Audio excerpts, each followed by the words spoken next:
Hé, moi, Et moi? tu trouves pas que notre voix était vile la dernière fois? Ouais, c'est vrai qu'on avait une voix un peu chiante. J'en ai discuté avec le support technique.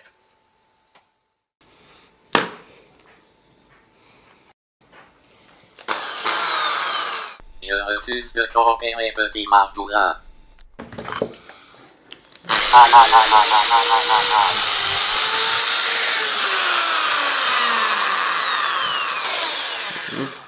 Ouais, bon, allez. Ouais, bon. Du coup, bah, la qualité du son devrait s'améliorer un peu quand même, au bout d'un moment. Après, le cadrage, l'éclairage, tout ça, on verra plus tard. Hein. Sinon, on était censé faire quoi là comme vidéo? Ah oui, merde, oui, c'est vrai, Jack and Daxter. Alors, Jack and Daxter, c'est un jeu qui est sorti en début des années 2000 et qui a été édité par Naughty Dog.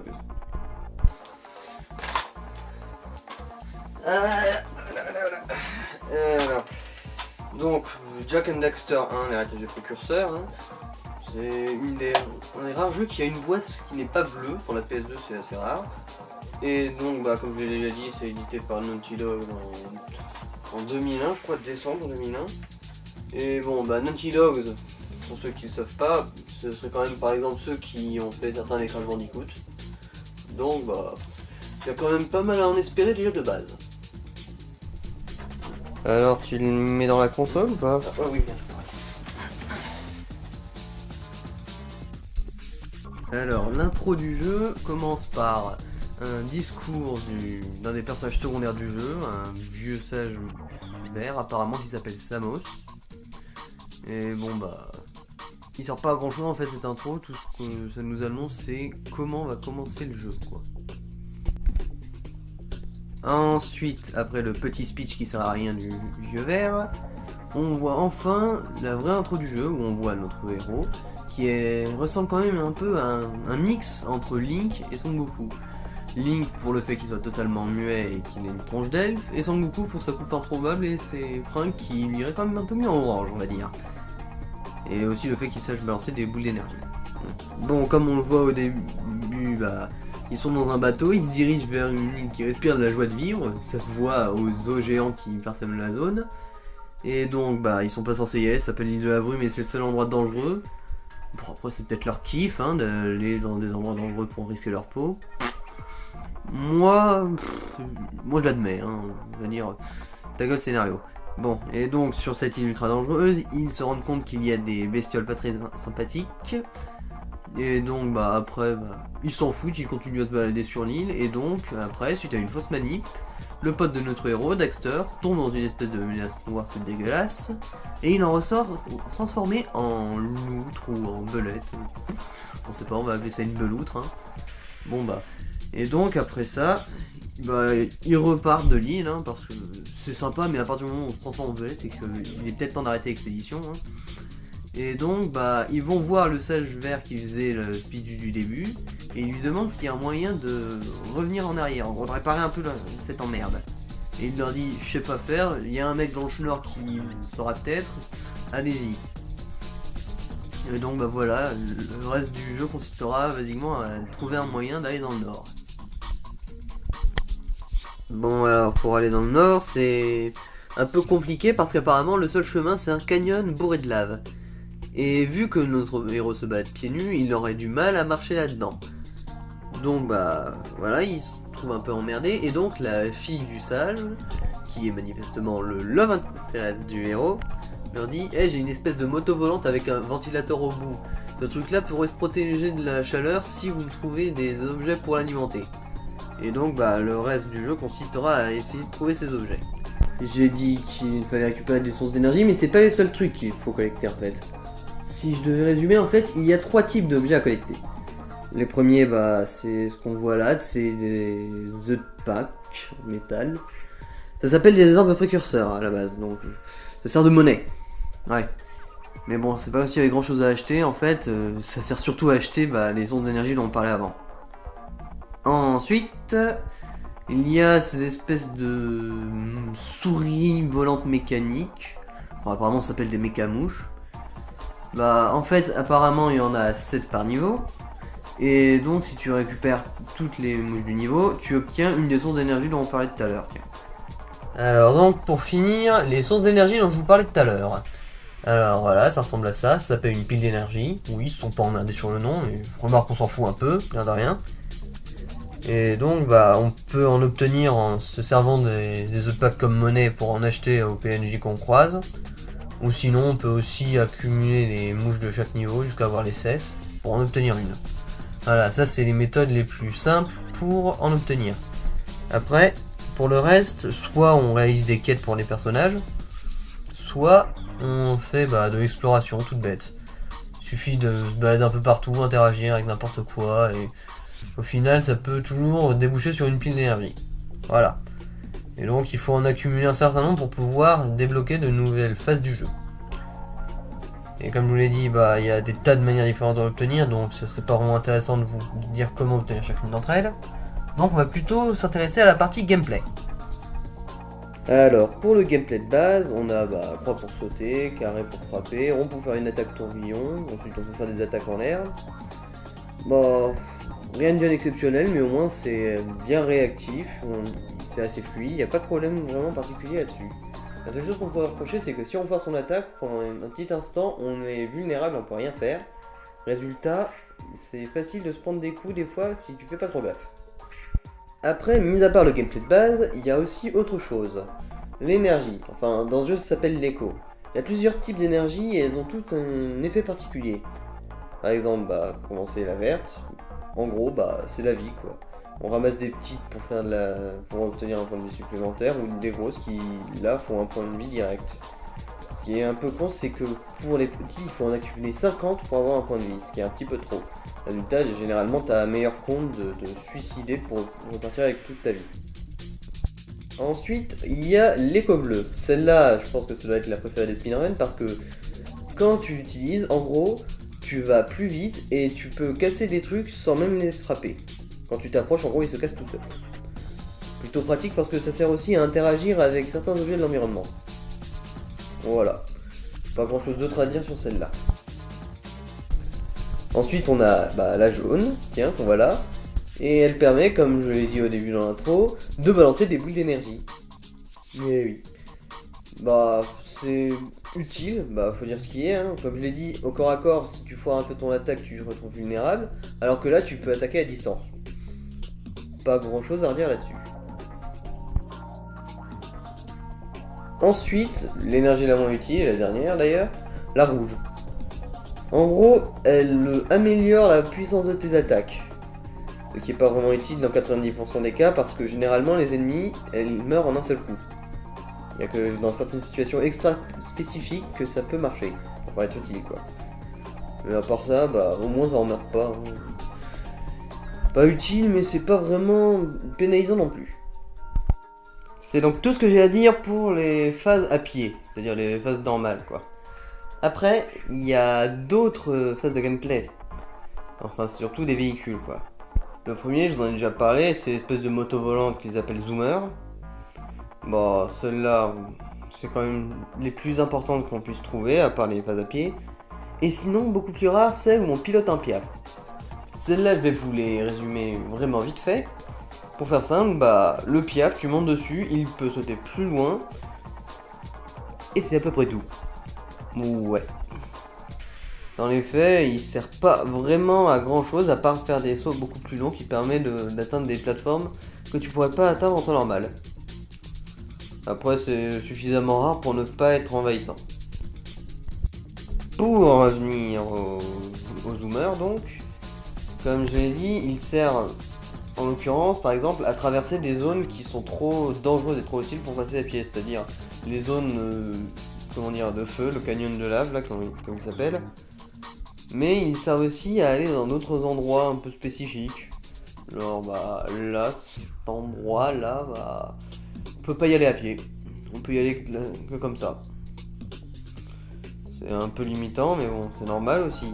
Par exemple là, vous voyez, on peut pas y aller parce que là, c'est de l'eau. Et si on y va sans le zoomer, on est obligé juste de nager. Et putain, si tu nages, tu te fais vite pourrir dans ce jeu. Connard de requin. Donc en conclusion, je pense que je peux dire sans vraiment dire de conneries que le gameplay de ce jeu est assez simple et efficace, et qu'il n'a pas vraiment à rougir par rapport à d'autres cadors comme justement les Crash Bandicoot ou Mario sur la Nintendo 64 ou autre platformer 3D quoi. Pas grand chose à reprocher au gameplay de ce jeu. Ensuite, bah, il n'y a pas vraiment d'autres trucs à dire. On va plutôt parler des petits aspects qui sont sympas mais qui ne sont pas non plus super importants. Bah, de un, contrairement à Rock Galaxy où il y avait une certaine importance dans le scénario, là, on va dire, il existe, c'est déjà pas si mal. Voilà. Ensuite, bah, les graphismes pour la PS2, rien de choquant non plus. Ensuite, bah, musique, bah, elles sont discrètes sans pour autant être mauvaises, hein. Elles font le taf correctement. Rien de bien marquant, mais rien de bien grave non plus. En conclusion, bah, je dirais que ce premier jeu est putain de génial. Dans les faits, pour la PS2, c'est quand même une bonne tuerie. Après, je me dois d'être objectif quand même. Hein. Il a beau être excellent, ce Jak and Daxter, il y a quand même quelques défauts que je suis obligé de souligner. Hein. Alors, numéro 1, les plateformes. Alors, j'ai dit que les contrôles apprenaient bien, oui, c'est pas vraiment ça le problème. C'est surtout le fait que ce soit parfois dur d'évaluer les distances de saut. Résultat, tu te retrouves parfois à tomber entre deux plateformes alors que visiblement le saut est très facile. Et ça peut être relativement chiant quand tu te retrouves à combattre un boss sur des plateformes ou si tu tombes des plateformes tu meurs. Coucou numéro 2. Enfin bon, ce défaut est quand même un peu compensé par le fait qu'il n'y ait quasiment pas de temps de chargement quand on meurt. Résultat, bah, c'est chiant mais pas frustrant. Ensuite, comme autre idée débile, j'ai une question à vous poser. C'est simple, hein. À votre avis, pourquoi Pâques ne se déroule pas en hiver? La réponse, c'est pour éviter cette situation à la con où tu es obligé de faire fouiller dans la poudreuse pour trouver tes œufs. Hey, je sais, c'est un petit peu un détail et puis ça se trouve que dans un seul niveau. Mais putain, quand tu cherches à avoir les 100%, là, bonne chance. Sérieusement, tu vois de nager la brasse dans toute la poudreuse du niveau, toi?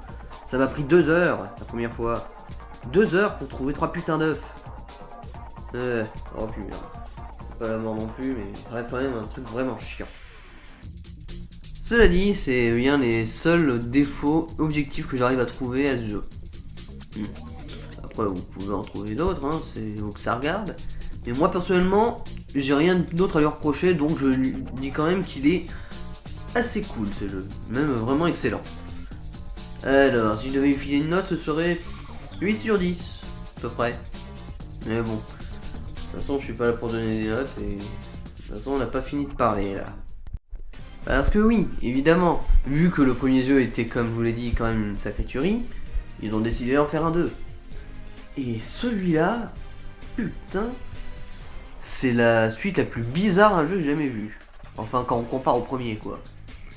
Disons que en termes de cohérence, c'est aussi cohérent que de passer de Mario 64 à Mario Gangsta Rap. Ouais, débile à ce point-là. Enfin bon, on va en parler un peu plus en détail maintenant. Bon, c'est parti pour Jack de Hors-la-Loi, la suite directe de Jak and Daxter. Ouais bon, rien qu'avec un titre, on voit déjà direct que quand même l'ambiance a l'air un peu différente. Hein. En premier, c'était un monde assez joli, coloré et compagnie. Là, on a direct gros plan sur une espèce de bidonville. Ça me déprime. Bon, de toute façon, si c'était le seul problème, ça aurait pas été bien grave, mais il y en a bien d'autres. Bon, alors, je vais commencer par le scénario. Oula, ça va être vraiment drôle. Alors, après la fin du premier Jak and Daxter, quand on a récupéré toutes les piles d'énergie, on ouvre une porte et on sait pas ce qu'il y a derrière. Et bah là, maintenant on découvre, c'est une espèce d'anneau qui sert de portail ou je sais pas quoi avec un véhicule et tout team. Ils ne savaient pas à quoi ça servait, ils le savent toujours pas.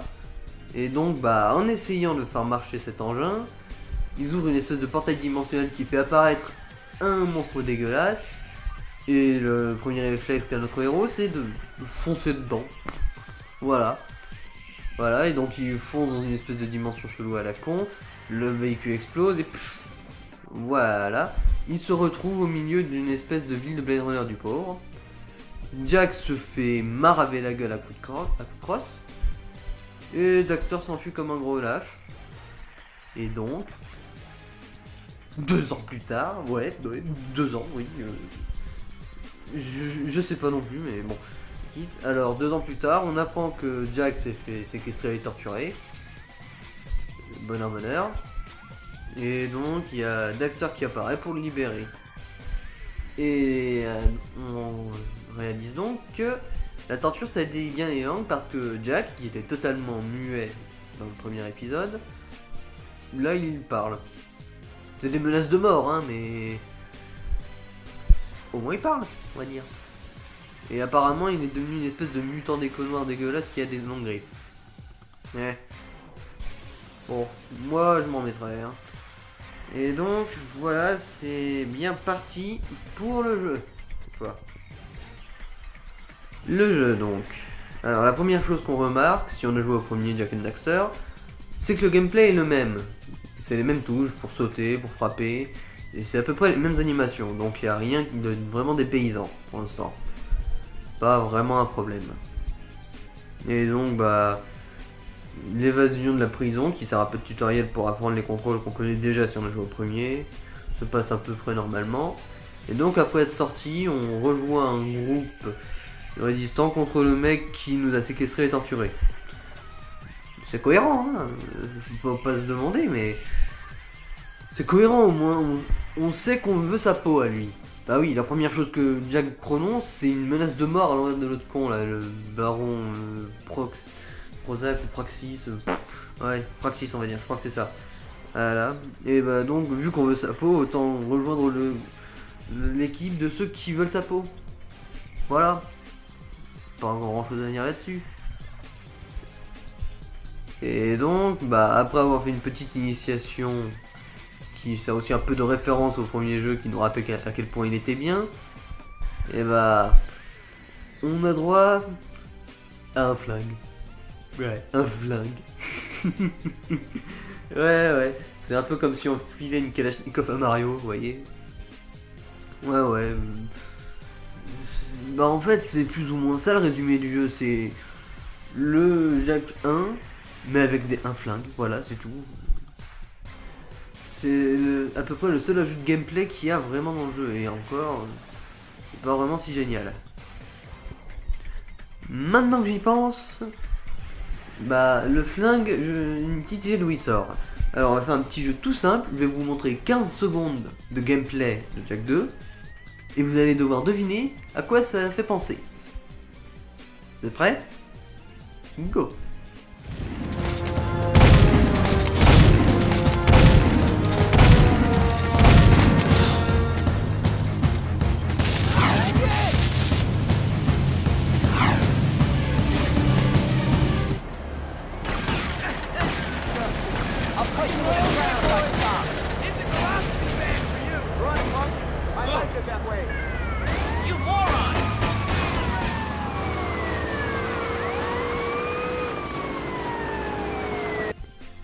Et ouais. Jak 2 en gros c'est Jak and Daxter dans le monde de GTA en fait. Hein. Bah oui, dans les faits, c'est un peu comme dans un GTA, on est un truand qui peut buter froidement des innocents dans la rue, qui nique la police, qui est dans l'armée et qui vole des véhicules pour pouvoir se balader dans une ville à la con. Ouais. C'est littéralement du GTA dans le monde de Jak and Daxter. Je vois pas l'intérêt parce que c'est bien un truc qui a absolument rien à voir avec Jak and Daxter à la base GTA. Je veux dire, Jack c'est un héros, c'est pas un truand. Je veux bien que ça ait un peu influé sur son caractère, le fait de se faire torturer pendant 2 ans, mais quand même, ça ne le pousse pas à vouloir buter tout le monde. Ça me déprime un peu, mais bon. On va quand même passer par autre chose, parce que sinon je vais vraiment y rester pendant des heures. Bon alors, est-ce qu'il y a un autre défaut dont je pourrais vous parler? Ah bah oui tout con, le scénar.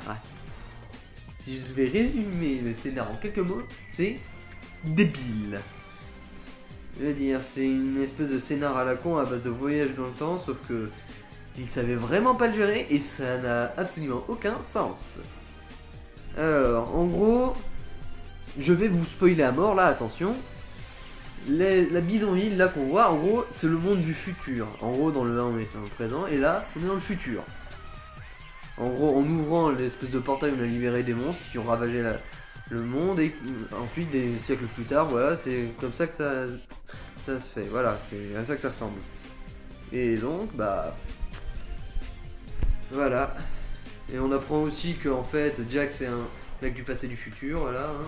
En fait, il venait du futur, il allait dans le passé qui est maintenant le présent, ouais, c'est le bordel. En gros, c'est une histoire de voyage dans le temps à la con qui a absolument aucun sens. Pour faire simple, dans le futur, on rencontre Jack enfant, un Samus plus jeune et d'autres gens. Hein. Et donc, bah, à la fin du jeu, on envoie le Jack enfant et le Samus dans le passé, enfin dans la ligne temporelle de Jack 1. Et bah, c'est pas cohérent parce que si c'était vraiment ce qui s'était passé, notre Samus serait déjà au courant de ce qui se passe, vu qu'il viendrait justement de ce futur. Ce n'est pas le cas, donc c'est du bullshit. C'est QFD. Je pourrais vraiment vous parler beaucoup plus d'à quel point c'est débile, toutes les incohérences, mais pour faire simple, voilà, ça n'a pas de sens, ça ne fonctionne pas. Par exemple, le portail là, apparemment c'est une dimension parallèle, mais aussi ça fait voyager dans le temps, c'est la multi-emploi cette merde. Bon, bref. Arrête de raisonner et de réfléchir, ça donne la migraine. Bon, allez, on revient un peu sur le gameplay. Alors, comme je l'ai dit, c'est extrêmement similaire à celui de Jack 1. Donc, il y a aussi tous les avantages et tous les inconvénients de Jack 1. Bah, comme je l'ai dit dans le premier, bah, ça répond assez bien. Des fois, les plateformes sont un peu casse-gueule, mais encore une fois, vu que le temps de réapparition après une mort est absolument nul, ça ne pose pas trop de problèmes. Le seul véritable ajout, c'est les flingues qu'on peut utiliser. Et eux, bah, sans être totalement ratés, ils auraient pu le faire mieux quand même. Par exemple, alors, vous voyez ce mec, j'essaie de lui tirer dessus. Le problème, c'est que lui aussi, il me tire dessus. Et donc, si je m'arrête pour le viser, il me fait toucher. Voilà.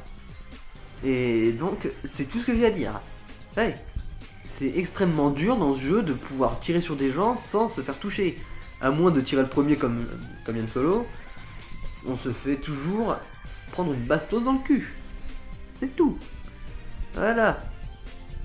Résultat, ça devient un peu chiant. Bon, l'espèce de fusil à pompe qui est en gros un truc à courte portée, ça on s'en fout, ça vise pas, ça balaye large. Mais les autres, quand tu te retrouves face à des ennemis qui tirent, c'est pas pratique. Ouais. Pas pratique du tout. À part ça, bah, j'ai pas grand chose à dire. À part que c'est un peu chiant que les ennemis puissent t'abattre à une méga longue distance alors que toi t'es obligé de viser comme un gros sagouin. Oh bon. C'est pas vraiment le pire, hein, honnêtement. Ah oui, c'est vrai aussi. Il y a un nouvel ajout en fait. Un overboard. Bon, en gros c'est ça, hein, c'est un surf qui vole. Ça sert à rien mais au moins ça fait gagner du temps. Le seul truc con, c'est que dès que tu entres en contact avec un ennemi, tu prends des dégâts. Même quand il t'attaque pas. Résultat, ça le rend pas très pratique. Enfin bon. C'est le seul gameplay qu'ils aient rajouté qui soit pas totalement foiré. Donc, voilà, on va saluer l'effort. Pour finir sur le gameplay. Alors, bah. Ils ont, comme je l'ai dit, pour repomper GTA, mais ils ont repompé aussi un mauvais côté GTA. Dans GTA, il faut aller à différents endroits de la ville pour lancer les missions. C'est un peu chiant, mais dans GTA, il y a des trucs à faire en chemin. Il y a toujours des petites quêtes secondaires et compagnie. Dans Jack and Daxter, il n'y a rien. Résultat, t'es juste obligé de faire de la route. Genre, vas-y, va voir, mais ça te prendra 5 minutes de route, voilà.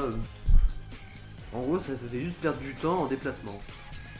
C'est même pas drôle, hein. Rien à foutre à pas rouler sur des passants. Et ça a beau être marrant 5 minutes, ça dure pas beaucoup plus longtemps le fun. Donc bah voilà, hein. S'ils voulaient repomper GTA, ils auraient pu le faire mieux quand même. Et pour finir, pour ce qui est des mauvais points du gameplay, le jeu en général. Dans les faits, là où Jak and Daxter 1 était bien équilibré, Jack 2, c'est pas vraiment le cas. Je veux dire, c'était surtout de la plateforme à l'origine, Jak and Daxter. Mais là, ils ont trop voulu foutre de course. Bon, je sais, c'est pas un défaut en soi, mais moi, personnellement, il y a deux types de jeux que je hais. Les jeux de sport et les jeux de course. Et là, ils en ont foutu des trous de millions. Les courses, partout, en voiture, voilà, course contre la montre, course contre des cons. C'est horrible. Je déteste les courses. Surtout que c'est chiant, c'est dur. Tu effleures la moindre surface, c'est foutu, tu dois tout recommencer parce que tu perds trop de vitesse. Je veux dire, dans le 1, il y avait des courses avec le zoomer. Mais il y en avait 3 ou 4, pas plus. Le reste, c'était surtout du fun avec le zoomer. Là, non.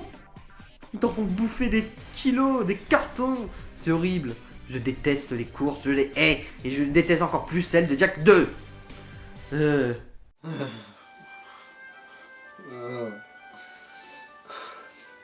Bon, faut que je me calme, Alors, on va essayer de retourner un peu sur les bons points. Qu'est-ce que je vous raconte? Il n'y a pas vraiment d'autres bons points à citer, hein. Je veux dire, sans déconner, la plupart des bonnes choses, c'est ce qu'ils ont pris de Jak 1. Voilà, c'est tout.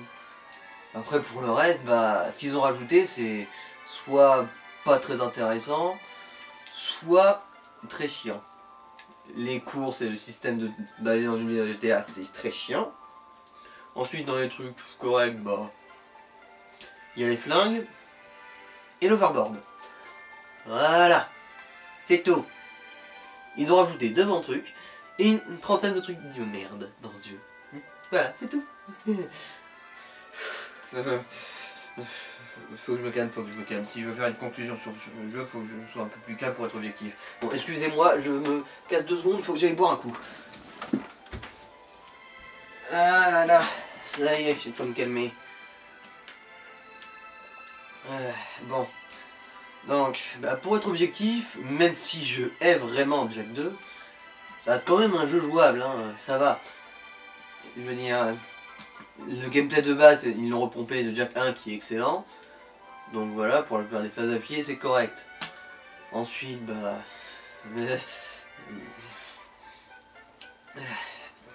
les courses, bah... elles ont beau être très chiantes et un peu trop présentes à mon goût, même beaucoup trop. Elles sont faisables, la preuve c'est que même moi j'ai réussi à aller jusqu'au bout du jeu. Donc bah... ça va quoi. Le seul problème c'est que comparé à Jak 1, il fait pas le figure, Jak 2. Donc bah... en gros... si je voulais résumer, ce serait jouer à Jak 1 et si vous aimez les courses et si vous en foutez un peu de l'ambiance du 1, vous pouvez essayer le 2, ça va pas vous tuer, ça c'est sûr. Ensuite, je pourrais aussi vous parler de Jak 3 là, et bon, pour résumer, c'est à peu près le même gameplay que le 1, sauf que à la place des espèces de bagnoles et de motos volantes qu'on avait, là c'est des vraies voitures qui ont des roues. Et avec un scénario tellement débile que bah, même Jak 2 a presque l'air cohérent. Ouais. Ils accumulent les incohérences dans le scénario de celui-là. Oh bon. Fuck it. Ensuite, il y a aussi Jak et Daxter à la frontière perdue. Puis lui est... comment dire, tellement à chier que j'ai même pas eu la patience d'aller jusqu'au bout. Il y a aussi Jak X, qui est un jeu de course, dont je n'en parlerai pas. Voilà. Je veux dire, déjà rien qu'avec Jak 2, j'ai eu ma dose.